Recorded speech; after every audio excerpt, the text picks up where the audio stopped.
I have a request, an appeal. So at the current situation, the supply is more than the demand. That means there's too many taxis on the road.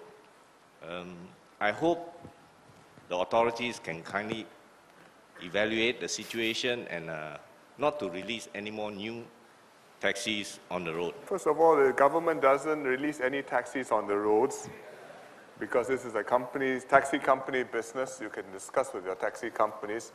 I doubt very much any of them are in the mood to expand their business now, but that is supply and demand.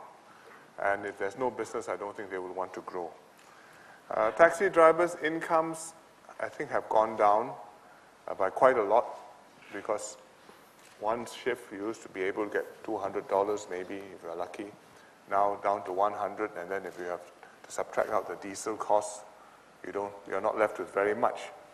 We hope that the rebates, the road tax rebates and the other tax rebates will be of some help to the taxi drivers because the companies will pass it on. But we also hope the taxi drivers will take advantage of the spur programs to upgrade themselves, because I remember the last time we had a downturn, we were trying to upgrade the taxi drivers so that they're not just taxi drivers, but they can be tour guides, they can be sort of non-emergency ambulance, they can take care of patients or passengers who have special needs.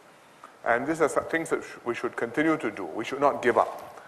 They're very short of bus drivers, especially Singaporeans.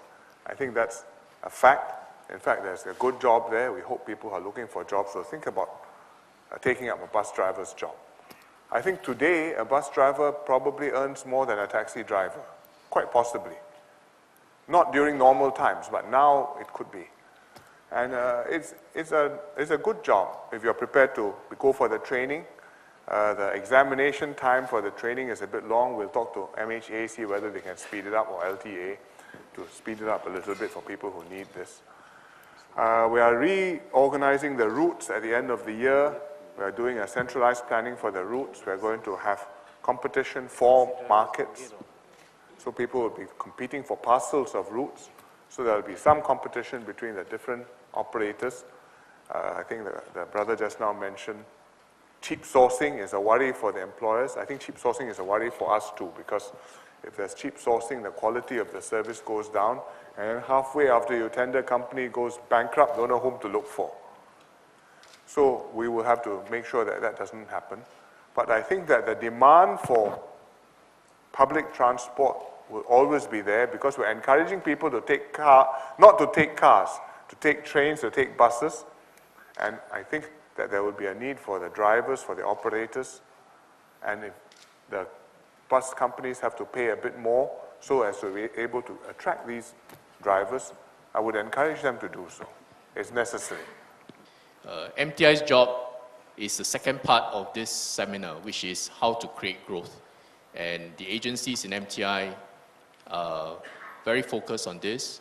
Other than this strategy of being better than the cheaper ones and cheaper than the better ones, we also have three very important strategies that we'll continue to do. One is focusing on the regional and the Asia hub. As PM said just now, many of the multinational companies and even our local companies see growth in Asia, and they want to be positioned for this growth. And you will see investments coming here, preparing and building up the capabilities for this growth. Another very important strategy is not just being better than cheap and cheaper than the good. We also must build our own intellectual property, our own capabilities. And finally, is this strategy of being a global city. And to be a global city, we must invite foreign talent to Singapore. Not just the importance of foreign workers, but also foreign talent. So with all these strategies in mind, we are confident that we can create growth. And so what we need to do now is to save jobs, keep these capabilities so that when the growth comes, we can capture these opportunities. Thank you. Stephen, sir. Let me take off from from the point Heng Kiang was making. Actually, the situation is not all bleak. Singapore, partly because we have the advantage of being small, and we have the advantage of having employers who are pro-worker, workers and unions who are pro-employer, and a government that supports both can actually do well even in an extended U-shaped recession or even an L-shaped long period of slow or zero growth in the world economy. Just in the last week, I've had conversations with a garment manufacturer who's here in the audience, a cable manufacturer, a food manufacturer, and a computer-aided design company, all medium-sized local firms. And what struck me was they're all doing quite well. This year, projecting strong growth, all of them. So even now, while we haven't even found the bottom yet, and we're still, the whole economy is moving down, there are companies that are doing well, and in fact, of the 3, 2 of them are investing for the future. Of the 4, 2 are investing for the future. They are good companies, and our job is to support them even more than before. We should not be trying to preserve every company and every job in this crisis. We should not be trying to preserve the status quo so that regardless of whether it's U or L, 3 or 4 years from now, you end up with the same economy as you have today. Because then we will not be better than the competition. We should be trying to support companies that are investing for the future, those who have a good business model, those who are trying to be better and cheaper. And if the football game is really 9 hours, we have to expect that some players will fall out, and we've got to bring replacements in.